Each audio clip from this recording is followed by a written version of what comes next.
With the end of an era on the horizon and the original FNAF timeline wrapped up and moving on to something more with Glitch Trap and Vanny come Security Breach, there isn't much left to understand. Well, the original timeline, but we'll never figure that out. But just as we thought the Ninth Symphony was playing, we heard news of a series of fan games funded by Scott as a way to give back to the community. But with the games that he funded, did he realize what timeline he was really creating? And did he set himself up to be devoured by his own creation? That's what we're exploring today. Greetings gamers and welcome back to Top 10 Gaming. I'm Connor Monroe, and is this the FNAF Fanverse Initiative timeline? Let's find out. This timeline will start with the fan recreation of the first game called FNAF Plus that's in development by Phil Morg, aka Fiznom on Twitter. This will serve as a junction point where the original and the Fanverse timelines will most likely divert, with the elements leading up to the events of that game being probably largely similar if not the same. The game series for Five Nights at Candy's comes next, with the third game taking place in 1962, way before anything else we've seen in the FNAF timeline, and then the first game taking off after Freddy Fazbear's closes for good, which may end up being what truly happens in this timeline, since the first game was released in 2015, and at this point we only had the two games, with FNAF 1 being the latest in the timeline because FNAF 2 was supposed to be a prequel, and it said that it was closing at the end of the game, so it's understandable why Five Nights at Candy's would assume that it was also closed for good. We didn't have any of the bullshit that was the next 20 games. The events from all the FNAF games will be considered canonical in this timeline thanks to the mobile ports and the FNAF remastered version coming thanks to this initiative, in addition to the fourth game we're getting. The story of Pop Goes, however, includes the first 3 FNAF games, so how do we explain that? Simple. The new game coming with the initiative called Pop Goes Evergreen will only be considering itself and the game Pop Goes Arcade 2020 Edition canon, meaning that Pop Goes 1 and 2 don't count anymore. So we're unsure of how much of the main FNAF story is canon in this version, but at least it's not screwing us over like the main FNAF timeline. The One Night at Flumpty's series, which is also getting a new game, doesn't rely on the FNAF story for its story, so the One Night at Flumpty's 3 game won't be messing with anything already established. The same thing with 1 and 2. They just kidnap a random person and then be like, hey, let's be friends, but you gotta survive this game. So currently, from what we can figure out, after the missing children's incident where 5 kids got killed at the hands of William Afton using the Golden Bonnie Springlock suit, the original Freddy Fazbear's location gets closed down for the reasons we see in the FNAF 1 newspaper clippings. They aren't of the FNAF 1 restaurant, but they're of the first one. This is also the location where Charlotte, William's business partner Henry's daughter, is killed outside the restaurant despite the security puppet keeping an eye on her. Good job, Henry. Way to keep your daughter safe. We see this location in the Take Cake minigame that features the puppet jump scare. After some time, 3 years to be exact, in 1987 the company opens a new location with an updated look and roster. The toy animatronics fitted with facial recognition and a criminal database programmed by their technician, part owner William Afton. The place reopens at a huge celebration with a new night guard, Jeremy Fitzgerald, taking up the night shift. However, as per FNAF usual, after a week on the job he gets his frontal lobe bitten off, or at least injured by Mangle or Toy Chica as suggested by our Ultimate Custom Night Deathline, it's a story for another day, and gets sent to the hospital. After his recovery though, he is promoted to the day shift, leaving Fritz Smith as the new night guard, who gets fired after 1 day for tampering with the animatronics and his odor. If he smelled bad, why'd you hire him in the first place? Leaving the animatronics as the only defense against the purple guy. This results in the place closing down and the toy animatronics getting scrapped for not detecting a kid killer, because, you know, they were programmed by a kid killer. And then they fixed up the withered animatronics and opened up again in a smaller building, which is when FNAF Plus will take over in the Fanverse timeline, because originally it was going to be normal FNAF, and then that's the one that reopens, but now it's gonna be FNAF Plus because we're talking about the Fanverse. The FNAF Plus location closes for good at the end of the game and leaves the door open for not Circus Baby's Pizza World, but rather Candy's Burgers and Fries, which is where Five Nights at Candy's really starts. Because, you know, the other game was happening in 62. Eventually, it all comes to an end when Scott Cawthon retires from the FNAF series and lets the games rest before handing over the mantle. But the animatronics don't like that. No. While yes, he was hired by Fazbear Inc. to make the games, the characters he created don't want to be forgotten. And somehow they escape the confines of the FNAF world and attack Scott and his family in their home. In The Joy of Creation, which is the game I'm talking about, you play as Nick Cawthon, Val Cawthon, Scott Cawthon, and Michael throughout a series series of 5 levels called Forgotten Memories. At least that's how the original game went. And yes, it's that, Michael. We don't quite know how the new version, Joy of Creation Ignited Collection, will have the story be told. Like, maybe we're the Afton family, maybe we're still the Cothans. Who knows? Maybe we're my family, because honestly this is torturing me just as much as MatPat, if not more. Have you seen how many FNAF videos I've made? Like, it's a meme. I'm getting tagged in constant FNAF things. Okay, it's annoying. But if we are the Cothans, Scott may have set his own fate. Cause like, does any of that story sound oddly familiar? Like you've heard it recently? Scott ending FNAF and the animatronics retaliating? Okay, well, maybe not the animatronics retaliating, but Scott did recently announce his retirement. And if you want more info on that, click up in the top right corner for that video. We did a whole explanation. There was a whole kerfuffle. It's a long story.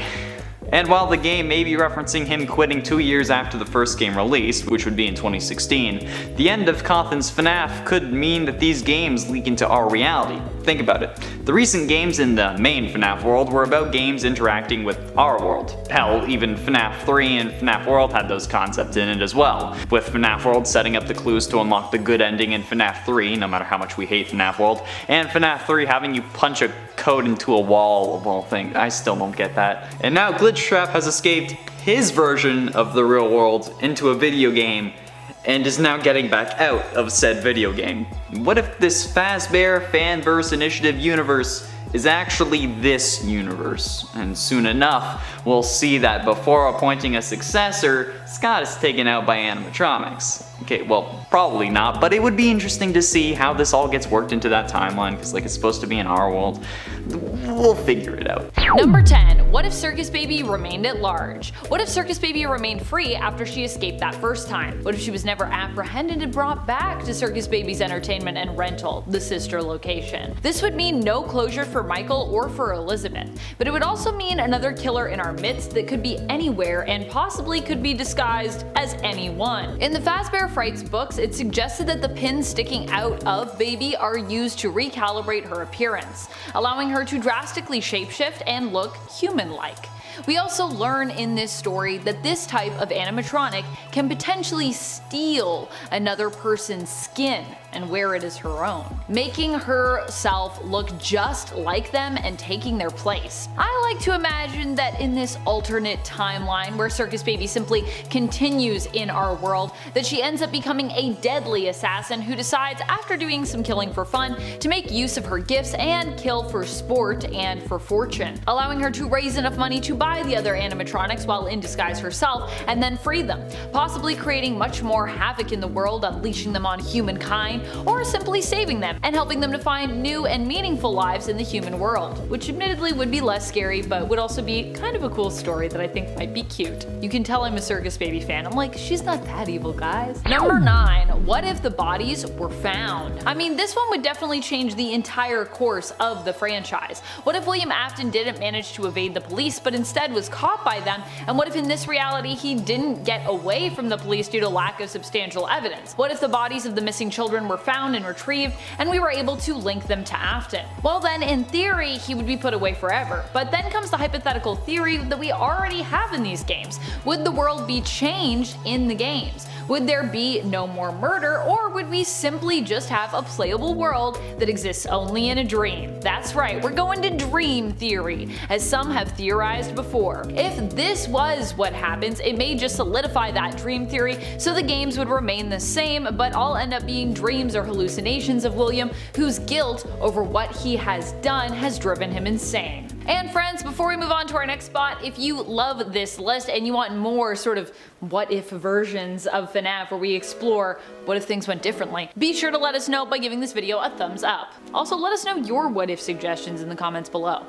I want to hear your theories on how the world could be forever changed. Number 8. What if Phone Guy was revealed? I think this one could be potentially really terrifying. In the first FNAF game, we never find Phone Guy's body, but it is definitely implied that the animatronics got him on his final night at Freddy's and killed him. What if instead of us never really learning who did the killing or learning exactly what happened to him, We did find out, because he survived. I like to think, as positive as this may sound, it may just mean that we were in more danger as a result of that. If Phone Guy managed to evade the animatronics or was simply being kept as their prisoner, who knows what state he might be in when we found him. If he lived, he might have been driven insane by the traumatic experience, or have been partly mangled or stuffed inside the suit. Partly or fully stuffed inside the suit. Ugh. A horrible sight to think about. Phone Guy himself might go on to become a murderer and join William Afton after the experience he suffered at the hands of Freddy and his friends. Or he may have had to make a deal with the animatronics to join them, so might just have more killers on the loose? Yikes. Number 7. What if Clara Afton was the real mastermind? What if Clara had been there all along and we just didn't know it? Perhaps there is another timeline where William is not the mastermind behind this whole thing, but just a front for the real villain, his wife, Clara Afton, or Mrs. Afton if you will. We don't really know her name yet, or if she's even real at this point in the franchise, but in this reality, it is Clara, and she is, because guess what? I get to decide what this what if is like. So I'm gonna go with Clara Afton. Clara actually faked her own death or disappearance to protect herself, as she made William do her dirty work. She is the one who truly seeks immortality in this alternate timeline, and William was just forced to act as her puppet, enslaved by her and still tragically in love with her, I like to imagine. Perhaps he stays for a chance to try and save his children, and it's Clara who is willing to risk them for her own mad experiments. Perhaps William himself in this reality becomes one of her twisted experiments, becoming her own personal murderous animatronic that she controls, bending him to her will. I already like this idea of like a really dark Mrs. Afton. I feel like it's a cool, invented character from my mind. I want fan art. I want fan art of evil Mrs. Afton. Number 6. What if Vanny didn't join William? There are a few things I think could happen in this scenario, but I think the scariest alternate timeline version when it comes to this scenario is that instead of joining William, Vanny decided to strike out on her own, abandoning him in an attempt to be an even better killer than her former master ever was. Perhaps in the end she didn't like William's style, or she didn't like being bossed around. This caused a rift between the two and inspired Vanny to strike out on her own, replacing William and becoming an even more sadistic killer than he was, because she had something to prove. Instead of mad science driving her, Vanny is actually driven by a sense of ambition and bloodlust in this reality. She becomes a passionate killer, and that becomes her main motive and focus as an antagonist, moving this version of the franchise into an even more horrifying place, because Vanny can't even be reasoned with, and she also can't be controlled here. Number 5. What if Henry was Mustard Man, or Yellow Guy? What if this character from Midnight Motorist was actually Henry? This is a theory flying around, but it hasn't technically been confirmed as true, so we ask the question, what if it was true? Well, this would paint Henry in a bit of a darker light, as he seems quite violent and volatile here. We've been led to believe for the most part that Henry kinda was the good guy of this duo, and William was the bad guy. But what if we were wrong? What if Henry at least started out as bad? It doesn't change too much for the world, I don't think, but it does change our perspective and could mean that Henry shows up again in the franchise as a villain as opposed to a savior in this alternate timeline. It would also mean that he potentially has another child out there, at least one more, a son. I mean, what would Henry's son be like in this alternate timeline? I don't know, but I want to find out. Number 4. What if Henry was the villain? What if the roles were reversed, or what if it was all revealed that Henry himself was the villain the whole time, and William was merely a pawn? Now that could change the way we see William entirely in this world. Or what if just the roles there were directly reversed, with William being the wronged party and Henry being the one behind all the murders? Perhaps instead of William being potentially involved in the death of Charlie, Henry's daughter, Henry was the one who took out Elizabeth. In this world, William, however, does not fight against Henry alone, but instead is joined by his son Michael Afton wholeheartedly, who attempts to infiltrate Freddy's and its fellow franchises and destroy Henry while freeing his sister. Then the Afton family would be like this neat unit, and they'd be like, "We're gonna take you on, Henry." That would be pretty cool. Number 3. what if William escaped the ghosts? This would be pretty scary because it would mean that there wasn't much justice served here. It would also mean that William got to remain at large for longer and could more easily prey on his victims, without being spring-locked and then just turned into an immortal corpse in an animatronic. I'm not sure which one is more scary though, because both of these realities are obviously pretty terrifying. Both realities are just not great. However, it could also mean that the spirits haunting the animatronics become more angry in this alternate timeline, more vengeful, and even left Freddy's to go prey on people outside of the restaurants. After all, being robbed of the justice you deserve would be pretty awful, and it might make you more murderous in response. If that were the case, we'd have a more unchained version of William and a more motivated group of murderous animatronics. Oh my. Number 2. What if Clara Afton never left William? If Mrs. Afton never left William or died, would he still have become a killer? In this alternate timeline coming to you straight from my brain, I like to imagine he would have still been a killer, but that her presence would make him have to be more sneaky. William in this world didn't want his wife to know what he was up to because he didn't want to lose her, and so was more secretive with his killings, allowing them to go more unnoticed. There were no major massacres, but the Freddy's franchises continued to thrive uninhibited, with it still being used as William's very selective hunting ground. In this reality, William doesn't seek immortality but stumbles upon its secrets instead. Eventually, he finds a way to immortalize the part of his consciousness that loves to kill in an animatronic, separating this part of his psyche from himself so that he can continue to kill without getting in the way of his family life. His animatronic self becomes an unstoppable and murderous shadow animatronic version of himself. I don't know why I imagine a shadow animatronic for this, but that's just go with me here. And his organic self continues to run the business and support his family, all while knowing that his other half gets to kill indiscriminately, with no one knowing or ever finding out the truth, because obviously they can't pin it on him because he's got an alibi. There's two Williams. Number 1. What if there was no possession? What if FNAF was a world where instead of having possession and remnants with a possible drive for immortality causing pretty much all this terror, there was none of that? What if possessing an animatronic just wasn't a thing? Instead, in this alternate timeline, when people die, they die. William is just a ruthless killer who likes stuffing victims into animatronics to hide them, and not for any other purpose. He isn't pushing towards anything, and the animatronics aren't driven to avenge their deaths, but instead are just mindless killing machines programmed by William to be that way because, well, he just loves killing so much. These murderous machines in Afton cannot be reasoned with, much like the reality where Vanny reigns supreme in terms of evil villains. Instead, the only option you have is to try and escape. And we all know that's probably not going to go well if everyone's just out for murder. I started this video with a simple question. How long would Fazbear Entertainment have to hold on to the toy animatronics without gutting them if they were going to reuse them in Security Breach?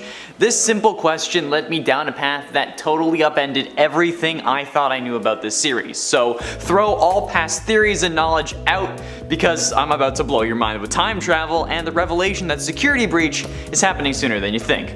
Greetings gamers and welcome back to Top 10 Gaming. I'm Connor Monroe and this is my FNAF theory. How long is the Five Nights at Freddy's timeline? Be sure you send this to MatPat and subscribe because holy crap. Alright, let's do it. Starting with FNAF 4 in 1983. So the timeline starts off with not FNAF 2 like I've been thinking, but rather with FNAF 4. FNAF 4 takes place in 1983 as we see from the Fredbear and Fred's cartoon on the TV in Crying Child's house, which is already weird because of the lead up to Security Breach, but that's a whole other can of worms. At this point in the timeline though, William has already built the Springlock animatronics and the Funtime animatronics since Elizabeth had already been gotten by Circus Baby. That is seemingly the only explanation we have for the stomach mounds on the Nightmare animatronics. So even before the first game starts, a Fazbear location closed down, and probably the local one, so William opened up Circus Babies to keep up his killing spree. And then it got closed down as well after the first day because his daughter gets scooped. We then have the events of FNAF 4 when Crying Child is having his birthday at Freddy's come the end of the week. When he gets there though, he's scared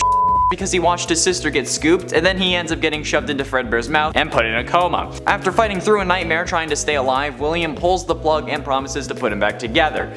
It's another question if he actually does though. Crying Child dies and then probably goes on to possess his father as the one you should not have killed. Next we have Into the Pit in 1985. And while this next moment in the timeline isn't a part of the games, it's an important moment because it's the moment time travel, like real actual time travel, is introduced into the series. Through a ball pit, of all places. This is the half of the story that takes place in 1985 before the missing children's incident, where Oswald is jumping in and out of the ball pit to play with his new friends Chip and Mike, who are around his age, which is around 11. But one day, when he comes out of the ball pit, he hears screaming and ends up being lured into a room with 6 dead kids, a representation for Charlie, Gabriel, Fritz, Jeremy, Susie, and Cassidy. He then runs into the ball pit to return to his current year in order to escape Spring Bonnie. Then we have FNAF 2 in 1987. Thanks to the date we see on the paychecks we get at the end of the game, we know this to be true. This is after the missing children's incident, but the year of the bite of 87, which is when, presumably, the night guard Jeremy gets his frontal lobe bitten off and then gets promoted to the day shift, which is where we come in. This is the grand reopening after the 1985 fiasco that resulted in the restaurant closing its doors, as we see in the news clippings from FNAF 1, and is when the toy animatronics are created and used, installed with a criminal database in an effort to prevent another incident from occurring. Whether they actually have these things or are just said to have them for parents to feel better is one question, but even if they did have them, we know that William is the suit technician, meaning that if they did have a database, he'd have programmed it and certainly would not include himself. At this point, we see another set of killings and the toy animatronics get scrapped, whereas the withered ones, which were the original animatronics that got the kids stuffed inside them 2 years prior, are sent out to be repaired and sent to a new, smaller location. This location runs for a few years before FNAF 1 in 1993. FNAF 1, while being the first game ever released, does not take place first in the timeline. If only it were that clean.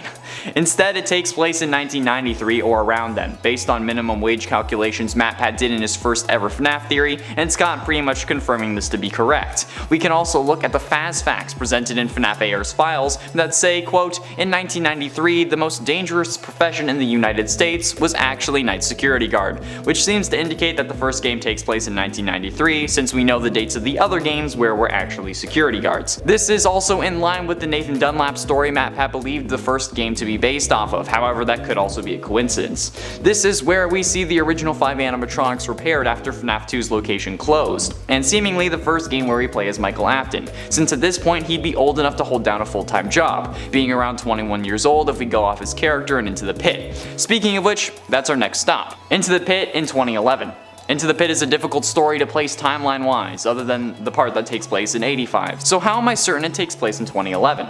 Well, when Oswald is describing the town in the first few pages of the story, he says that the town went downhill after the mill had closed down. So I looked into towns that went downhill after some form of mill shut down that fit other requirements that he had listed. It had to have a movie theater like Oswald said his town did, and it had to still have a population despite being mostly run down. And the closest one that I could actually find was Scotia, California, whose Pacific Lumber Company closed in 2008 and was founded in 1863, meaning it would certainly be around for 1985 when the town is thriving, as we see in the story. And since Oswald also notes that 3 years ago is when the mill closed down, when he was 8, we can reasonably assume that since Pacific Lumber closed in 2008 that he was born in 2000 and is 11 years old at the time of the story, since it's 3 years after they closed. The population of Scotia is also only 850, which also would fit the story. Now this is important because of where the timeline goes next and how time travel could actually be involved. It also gives us an age for Mike, who, based on the kid from 1985's part of the story, was around Oswald's age that year, and considering how Crying Child died in 1983, 2 years before that part, it would most likely be the older brother who'd be 11 at that time, which also fits since he's wearing a hat and participating at a Freddy's, which the teen would really not want to do. Then we have FNAF AR in 2021. Okay, so based on dates that we can see on various emails from FNAF AR, which is where most of the lore resides in this game, the events of Special Delivery actually take place in 2021, this year, which is honestly really messed up for the timeline. I went into this wanting to see how long they'd have to hold on to the toy animatronics to see if they could be the basis for the Glamrock animatronics, yet I found out that FNAF AR takes place in 2021, meaning one of 4 things. Ness could not be Vanny, since Glitch Trap hasn't been created yet, since William hasn't even been found in the back room of Fazbear's Fright. 2. That the AR game is simply not canon to the story, which throws out all the fast facts and the emails as actual lore. 3. That Glitch Trap is able to time travel thanks to being present in technology or something similar like the ball pit from Into the Pit, which is possible since we know that time travel is possible in this universe, which is why I included Into the Pit in this video in the first place. Or 4. That Vanny isn't possessed by Glitch Trap and isn't a reluctant follower after all, and is instead a copycat. We can't know for sure which of these are the case until Security Breach actually comes out, and honestly that could ruin this whole video, but if we run on the assumption that Ness is Vanessa, aka Vanny, then Security Breach would also take place in 2021. If the FNAF AR emails match with the events of the games at least, meaning that somehow Vanny got possessed by Glitch Trap before he was ever created. If this game does not take place in 2021, however, we can rework this yet again come the game's release, but at this point, all we've got to go off of is the FNAF AR emails, which seem to indicate this. This could also cause issues like if Springtrap isn't going to be discovered for another couple of years, why are there versions of him being released to the public in FNAF AR? Because like, they wouldn't know that he existed yet, right? A simple explanation to that is that they just found Springtrap before the events of FNAF 3, yet if this game does take place in 2021, it is actually possible for Vanessa to be a secret 4th Afton kid because they'd be the proper age and they do have a striking resemblance to Elizabeth. Next we have FNAF in 2023. FNAF 3 may also not have a simple timeline placement, however, the game description places it 30 years after Freddy Fazbear's closes, and the most recent closure we've seen would be the FNAF 1 closure in 1993, which would place FNAF 3 in 2023, which hasn't even happened in real life yet, so maybe we'll get a real Freddy Fazbear's for ourselves. This is when Springtrap is released in a new horror-themed Freddy's location called Fazbear's Fright, with seemingly no connection to the books, and is the company's first attempt at repairing their reputation by leaning into the horror genre. However, Henry ends up burning this place to the ground with William inside as well as the puppet, as we can see on a rare screen, except it doesn't work and William survives, because of course he does.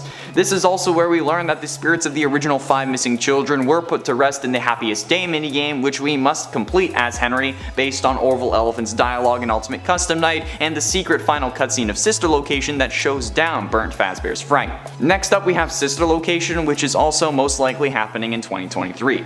Sister Location also probably takes place around the same time. We know at the very least it has to, thanks to that ending I mentioned moments ago, where Michael is describing how he's going to come find his father, where we see a burnt down Fazbear's Fright and Springtrap popping up from its ruins. This means that the game must happen at least at the same time, since at the moment of this line he hadn't found his father yet, which also means that we couldn't have played as Mike in FNAF 3 because he wouldn't be saying that he's going to come find you, because he already would have.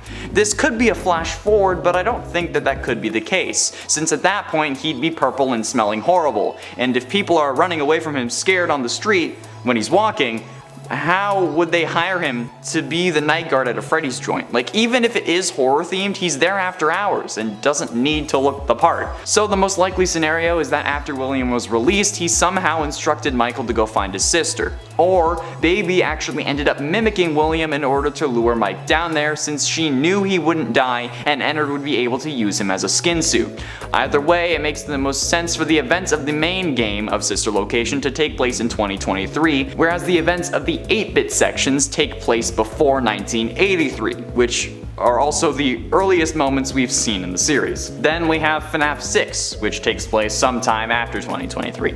Now, I've had a hard time placing FNAF 6's exact time. I've yet to find that smoking gun that gives me how many years after 2023 the game takes place, yet we know it has to take place after 2023 for various reasons. One, the inclusion of Scraptrap. Whether it's a more deformed Springtrap suit or a new one altogether, William wasn't released until 2023, so it has to be after. 2. Scrap Baby. Baby gets kicked out of the Ennard tribe between games in the source code for Scott's website, meaning that it has to take place after Sister Location, which seems to also happen in 2023.